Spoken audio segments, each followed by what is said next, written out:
Tengo sentado aquí de mi lado derecho a un hombre picudicísimo. Eres el coordinador del programa de investigación en cambio climático de la UNAM, el doctor Francisco Estrada Porrúa. A ver, Francisco, el año pasado escribiste un artículo muy importante sobre el fenómeno del Niño. Hicieron ustedes una investigación, ahorita nos dices cómo se hacen las investigaciones, pero llegaste a la conclusión de que este año iba a ser terrible en cambio climático, el fenómeno del Niño se iba a intensificar, podríamos llamarlo, como dije, un super niño, pero que no vamos a tener la capacidad de prevención que nos puede agarrar en curva en cualquier momento. Donde hay sequía puede haber inundación, donde hay inundación puede haber sequía. Es decir, podemos vivir cosas impensables climáticamente hablando. Pues, hola Fernanda. ¿Qué tal? Buen día. Bueno, primero, lo que pasa es que tenemos que darnos cuenta en dónde estamos en cambio climático, ¿no? Ya alcanzamos a nivel global el 1.5 de aumento en la temperatura global con respecto al periodo preindustrial. Eso que habíamos dicho que no iba a pasar y las negociaciones habían estado insistiendo cómo lo hacemos para que no pase. Bueno, eso ya pasó. No solo eso, hemos encontrado que hay una aceleración en el calentamiento. La temperatura global venía aumentando 2 grados por siglo, que ya es bastante malo, y a partir del 2010 más o menos empezó a aumentar a otra tasa, que es 3.5 grados por siglo, casi se duplicó. Eso quiere decir que si esa tasa se conserva, para el 2040 vamos a estar alcanzando los 2 grados, que es el otro umbral que hemos dicho, ese mejor no lo pasamos, ¿no? Durante todo este siglo. ¿Nos moriríamos?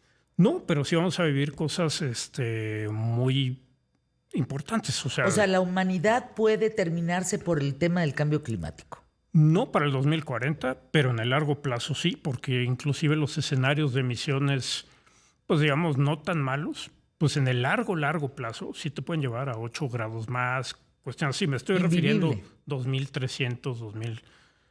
Bueno, ninguno vamos a llegar allá, pero los que vienen, exacto, pues entonces hay que preservar la especie, ¿no? Pero te digo, con todo en el corto plazo es bastante malo. Te doy un dato de una investigación que hicimos para el gobierno, para las contribuciones nacionalmente determinadas, esto que presenta México en las negociaciones internacionales de sus objetivos.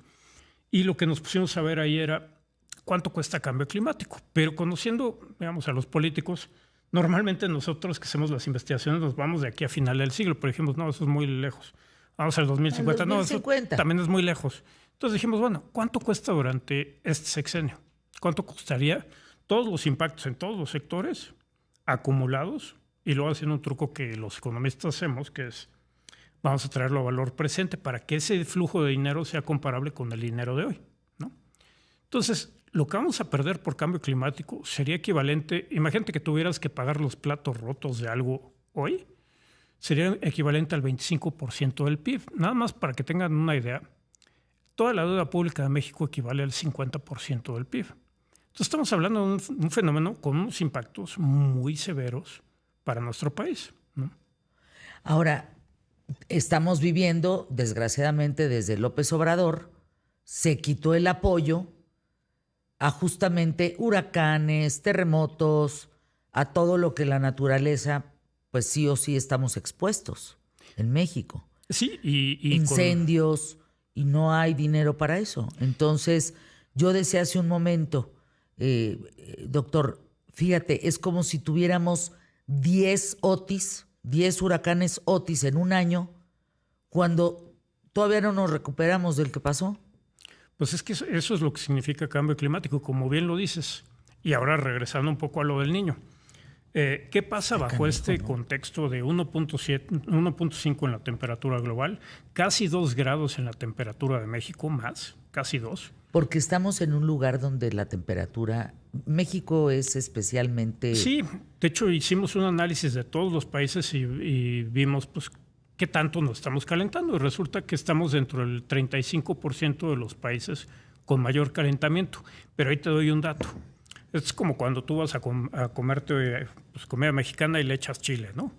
¿Qué tanto te va a picar? Depende de qué tan acostumbrado estés a ese chile, ¿no? Entonces, digamos que si tú ves el calentamiento que ha habido en México y lo comparas con la variabilidad normal que tenemos nosotros, eso te da una idea así como de qué tan acostumbrado estás al chile, y este chile en particular, pues resulta que estaríamos alrededor del país número 8 en calentamiento, dado lo que nosotros hemos vivido, o sea, tomando en cuenta la variabilidad que nosotros hemos vivido. Entonces, ¿por donde estamos geográficamente? Por donde estamos geográficamente, ¿O por los hábitos? O por por donde estamos geográficamente. A ver, entonces aquí cabría, doctor Francisco Estrada Porrúa. Yo te decía fuera del aire, ¿cómo se estudia el cambio climático? ¿Es observación? ¿Vas y le haces un estudio a la lluvia? ¿Vas y agarras pasto? O sea, perdón, pero no, esa es tu especialidad. Tú eres el coordinador del programa de investigación de cambio climático de la UNAM. Eso está canijísimo. ¿Cómo se estudia el cambio climático? Bueno, primero, el cambio climático se estudia muchas veces desde disciplinas que a lo mejor no pensamos inmediatamente. Por ejemplo, hay gente en el Instituto de Investigaciones Jurídicas estudiando cambio climático, las implicaciones de cambio climático, qué se puede hacer en las negociaciones. Hay gente de humanidades y sociales estudiando esto. Y estamos, digamos, los que estamos del lado de las ciencias naturales.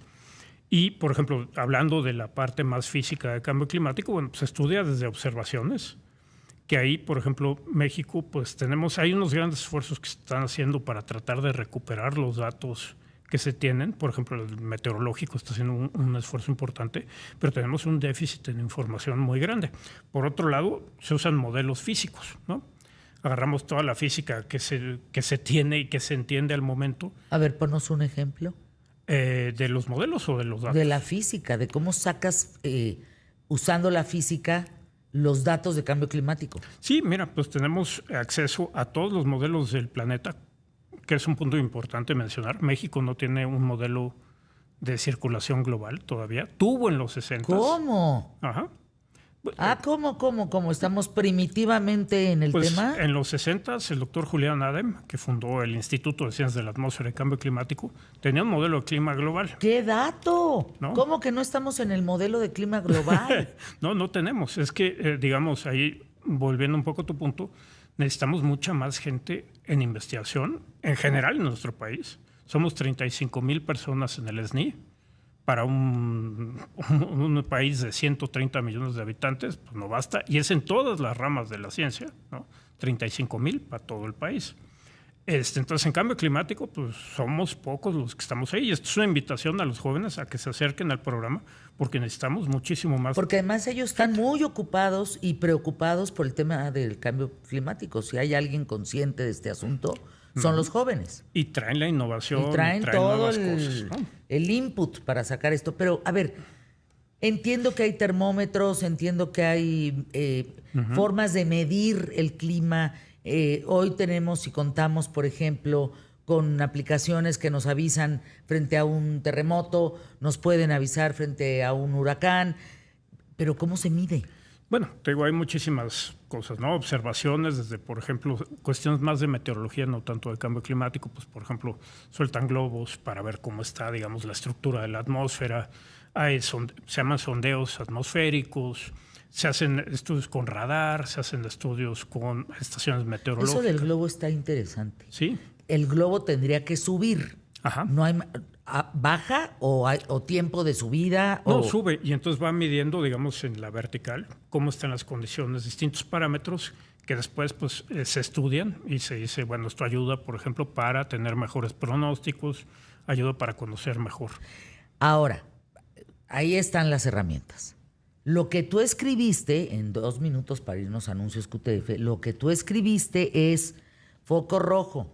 Porque no tenemos las herramientas para prevenir lo que puede venir desde mayo hasta octubre en México. Bueno, podemos tener las herramientas, la cosa es que hay que tomárselo en serio. Hay un debate, mira, hay una cosa muy importante que es la barrera de pronóstico de la primavera, ¿no? La barrera del pronóstico de la primavera. Por ejemplo, los modelos meteorológicos, estos que se usan para ver cómo viene el Niño, son mucho más malos antes de la primavera que después de la primavera, ¿no? Entonces hay que tomar con un grano de sal, digamos, lo que nos dicen los modelos, pero lo que nos están diciendo los modelos del niño es que, bueno, empieza en este trimestre, digamos, en mayo, junio, julio, hay 82% de probabilidades de que tengamos un fenómeno del niño, y para finales de este año, de que ese fenómeno del niño sea entre fuerte y muy fuerte, categoría del super el niño, que no existe realmente categoría del super el niño, es una cosa pues que le pusieron digamos, los medios, pero digamos, sería un niño muy fuerte, ¿no? Tenemos el 70%, alrededor del 70% de probabilidades de tener un El Niño fuerte o muy fuerte. Hay que darle seguimiento, o sea, esto no es, ya lo dijo el modelo. ¿Eso qué quiere decir para irme a anuncios? Hay más lluvias, más inundaciones, porque mira, estamos hablando de años pasados donde hubo 24,000 muertes, ¿no? Donde hubo un déficit de 31,000 millones de pesos en desgaste físico, pues, en casas, en cosas rotas, pues, cosas que desaparecieron. Pues eso es una tragedia. Pues mira, te doy un dato que no lo calculamos nosotros, esto es investigación internacional, que por cada El Niño, el mundo pierde entre 2 y 4 trillones de dólares digamos, en inglés, o sea, billones de pesos. 2 y 4 billones de pesos. Por temas climáticos. Sí, exactamente, por impactos del niño que son pues que a lo mejor la sequía y pierdes en la agricultura, cuestiones de salud, cuestiones de inundaciones, pero un niño muy fuerte. Nos quedamos en el niño muy fuerte. Estamos con el doctor Francisco Estrada Porrúa, coordinador del programa de investigación en cambio climático de la UNAM. Si nos acabas de sintonizar, estamos hablando que el niño, el fenómeno del niño, que es donde los vientos se mueven y se calienta el agua, si lo podemos poner en palabras sencillas, se intensifican los vientos y se calienta el agua. Recordemos Otis, porque se generó de una tormenta tropical a un huracán categoría 5, porque el mar estaba a 31 grados. Y arriba de 31 grados para arriba, es donde se generan, pues, que los vientos cambian, que se vuelven más fuertes. Nos estaban mandando imágenes de Lerdo, de Ciudad Lerdo hace un mes, que Ciudad Lerdo hace un mes y hace algunos años, en ese mes, pues había solecito. ¿Viste la granizada? No. No. A ver, doctor, esto es una... No. Es que esto parece de... Película del Exorcista. De película del Exorcista. Sí. Ahí está. De película del Exorcista. Ve la granizada. La gente atrapada. Es una tragedia. Estábamos diciendo, ¿cuánto costará el super niño? Niño intenso. Un niño fenómeno muy, muy fuerte costaría entre 4 y 6 billones de dólares al mundo, ¿no?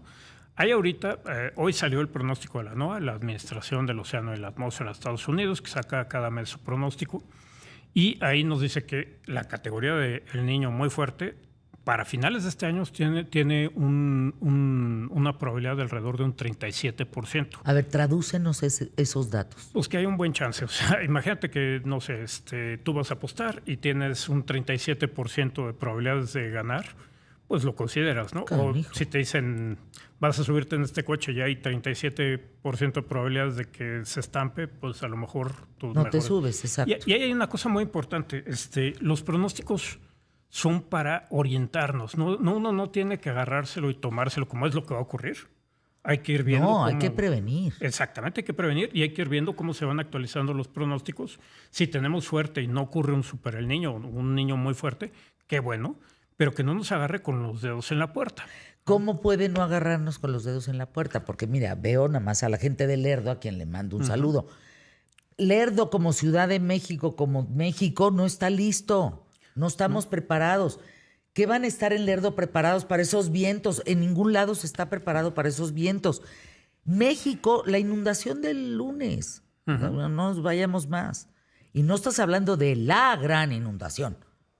Fíjate, en CNN ahorita, el fenómeno El Niño llega más rápido y trae sequía y calor. Sí. Esa es la advertencia del meteorológico a través de CNN en este momento. Sí, y ahí Nos están escuchando, yo creo. Sí, te lo juro. Y hay dos cosas que hay que tener en cuenta. O sea, hay que prepararnos para el niño, ¿no? tenemos capacidades para hacerlo y hay que entender esto de la incertidumbre. La incertidumbre nunca va a justificar que no haya una acción, ¿no? Uno puede graduarla, pero el otro problema que a mí me preocupa muchísimo es que nos estemos preparando para cambio climático, porque lo que pasa es que cambio climático, nuestro clima, el clima para el que estamos acostumbrados, está cambiando muy rápido. En cuestiones de décadas, de 15 años, lo que tú experimentas ahorita ya no tiene nada que ver con lo que va a ser en 15 años, ¿no? Híjole. Entonces, ese es el ritmo al que, por ejemplo, la adaptación tendría que estarse moviendo, nuestra preparación, nuestras capacidades. Entonces, es un mega reto, cambio climático. A ver, explícanos, Rodrigo Michán de Veracruz. A ver, Doc. Ay, qué divino. A ver, Doc. ¿Por qué le llaman la niña o el niño? Bueno, la niña es la fase fría de esto que tú comentabas, digamos. El ENSO, que es el ENOS en español, el Niño Oscilación del Sur, digamos, es todo el fenómeno completito, ¿no? Y eso es cómo se comporta, digamos, las temperaturas en el Océano Pacífico ecuatorial. ¿Cómo están? ¿Más frías de lo acostumbrado o menos frías? Si son más frías, ¿es la niña? Es la niña y el viento sopla hacia los vientos alisos están más fuertes. Si está caliente... ¿Qué es un viento aliso? Los que vienen del este, ¿no? Los vientos del este, ¿no? Digamos, para ponerlo en una manera Pero del este sencilla, vienen de norte a sur, de sur a norte, no, de del izquierda a este. derecha, de derecha a izquierda. Digamos, por donde está China y esto, para acá, ¿no? Ah, hijo. Es el viento en ese sentido. Pero para ponerlo en términos que todos lo entendamos. Sí, por favor. El niño, el ENOS, es, digamos, el modo de variabilidad, o sea, la variabilidad más importante natural que tiene nuestro planeta en escalas de años. Eso es lo más importante, es lo que nos puede llevar a temperaturas muy elevadas. Se espera, por ejemplo, que la temperatura global en este año o el que viene sea la mayor que se haya registrado en toda la historia, ¿no? En parte por el fenómeno del Niño, ¿no? Y, digamos, tiene capacidades de cambiar los patrones de precipitación, los patrones de sequías. Entonces, todos los eventos extremos dependen de la fase del niño o la niña o neutro, ¿no? De por sí, ¿cuántos huracanes se esperan en este 2026? Pues mira, ahorita en el 2026... Entiendo arriba de 15. Sí, y además vamos a tener más huracanes del lado del Pacífico que del lado del Atlántico. Eso es típico en un fenómeno del Niño. Y como bien decías, además hay que tener pues, mucho ojo cómo están las temperaturas de los océanos, porque no es nada más, digamos, la parte del Niño que está caliente, sino, digamos, toda la costa del Pacífico, hasta hace unos días, que fue la última vez que yo chequé, tenía 4 grados por encima, una anomalía de 4 grados, está muy caliente, ¿no? A ver, vamos a tratar de hacer un comparativo para poder entender más claramente y tomarnos muy en serio esto. Tú ahorita tienes 36 grados de temperatura, 36 y medio. Eso es lo normal. Si estamos sanos, así estamos. 36, 36, 4. Imagínate que subes a 41. Imagínate que subes 4 grados ahorita, mientras estamos platicando. Que tu temperatura de 36 se vaya a 41. Puta, pues estás a punto de que te dé algo, ¿no? O sea, córrele al hospital porque cuidado con una meningitis, cuidado con un problema, te puedes morir. Sí. Si tú comparas esos 4 grados en tu cuerpo, en el planeta está enfermo. Sí. Si lo ponemos en palabras muy sencillas. Entonces, ¿cómo debemos de enfrentar la enfermedad del planeta? Pues porque mira, aquí dicen, ya las noticias dicen, huracán categoría 2 en Acapulco, esténse prevenidos. Y los lugareños se confían en que pues solo va a llover mucho. Y eso pasa en cualquier puerto de México. Hay que tener mucho cuidado. Estoy alarmada con todo lo que está diciendo el científico en tu programa.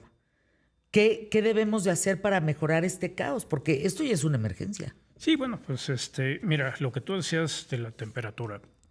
La parte de la ciencia, de hecho, hay un reporte del Panel Intergubernamental de Cambio Climático que nos dice por qué no es buena idea rebasar el 1.5 de aumento en la temperatura global.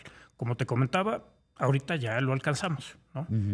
¿Y por qué nos dice eso? Bueno, por los impactos en los ecosistemas, por los impactos en salud, por cómo nos va en la productividad laboral, vamos a perder dinero, qué vamos a hacer con cuestiones del agua, porque no solamente el calentamiento, sino es cómo cambian los patrones de precipitación.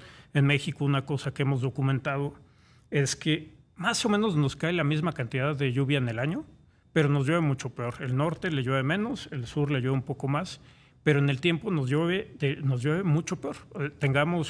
Lo que estamos viendo es que tenemos periodos de días consecutivos sin lluvia más largos, luego tenemos eventos extremos de precipitación y luego otra vez sequías.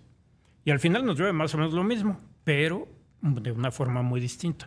Entonces, todo esto, lo que te quiero decir, ¿qué tenemos que hacer? Bueno, tenemos que hacer muchísimas cosas. Cuando se presenta un evento del niño como el que se espera, tenemos que estarnos preparando un poquito lo que me comentabas fuera del aire de Otis.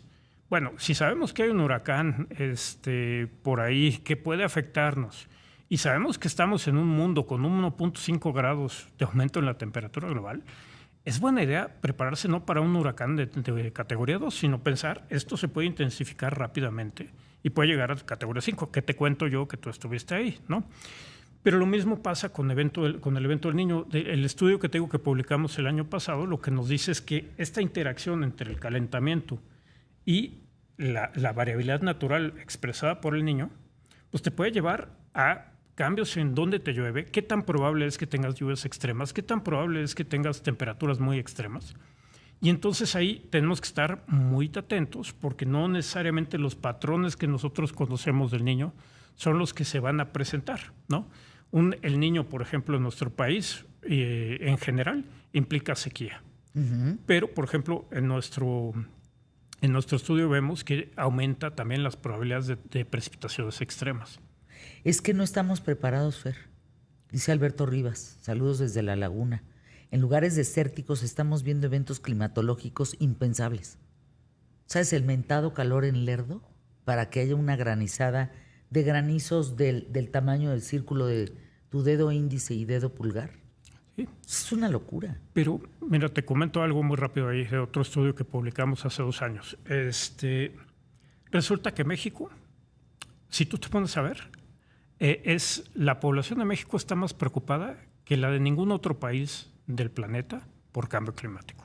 ¿Ah, sí? O sea, estamos... Sí, eso es una encuesta que hizo la Universidad de Yale que a través de Meta. Ah, bueno, pues eso es una buena noticia. Sí, pero no sabemos qué hacer. Te doy la mala noticia. En el estudio que hicimos, digamos, la adaptación, que tanto te preparas para cambio climático, este tipo de cosas, depende de básicamente dos. ¿Qué tanto le importa a la gente? Y, digamos, la fortaleza de las instituciones. Porque para que esa preocupación pase y se convierta en ley y se convierta en acciones de eso, tiene que pasar por estas instituciones. Y ahí es donde México pues está de mitad de la tabla para abajo, ¿no? Entonces ahí es donde también tenemos que poner un esfuerzo muy importante. Cuando uno habla de qué hacemos, pues bueno, tenemos que empezar o seguir exigiéndole a las autoridades, pues que este es un tema que ya nos dimos cuenta que es muy importante, ¿no? Y que nos afecta a nosotros. O sea, otro dato muy rápido. En agricultura, si tomas en cuenta arroz, trigo y maíz, ahorita México produce 70 kilocalorías por persona por día menos que si no hubiera habido cambio climático. Es el mejor público, es el mejor público de la radio y la televisión en México, el más inteligente, el más activo, proactivo, pero participan, pero saben, picudísimos todos. Fíjate, te dice Carlos Heredia. A ver, mi Fer, Francisco Estrada, ese hombre experto de la UNAM, coordinador del programa de cambio climático en México, te quiero decir que además es uno de los mejores guitarristas de este país. Pues qué más decirle que muchísimas gracias, ¿no? Buenísimo, sí. ¿Un día vienes a tocar la guitarra? Por supuesto que sí. Hace ya mucho que no lo hago en serio, pero ve la sí. gente cómo está enterada.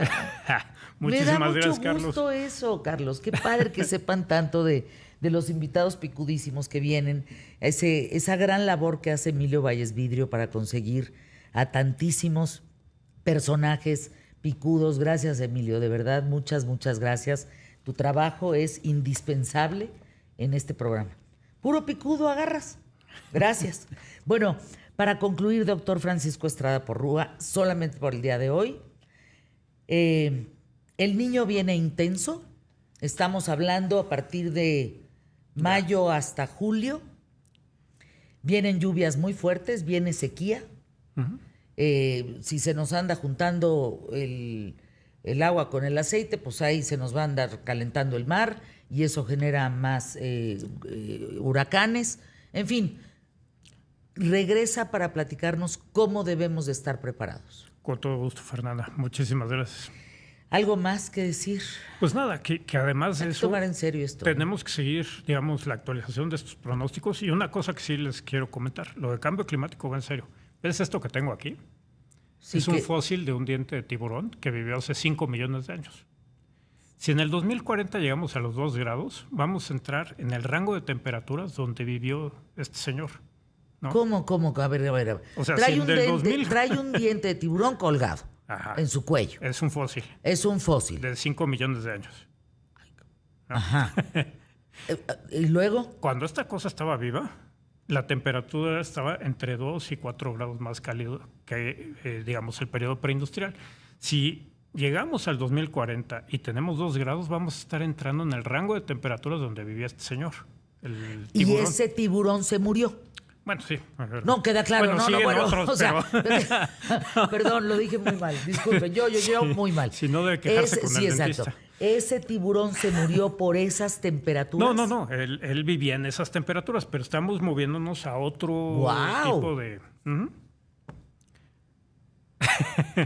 ¿Qué te parece, No, bueno.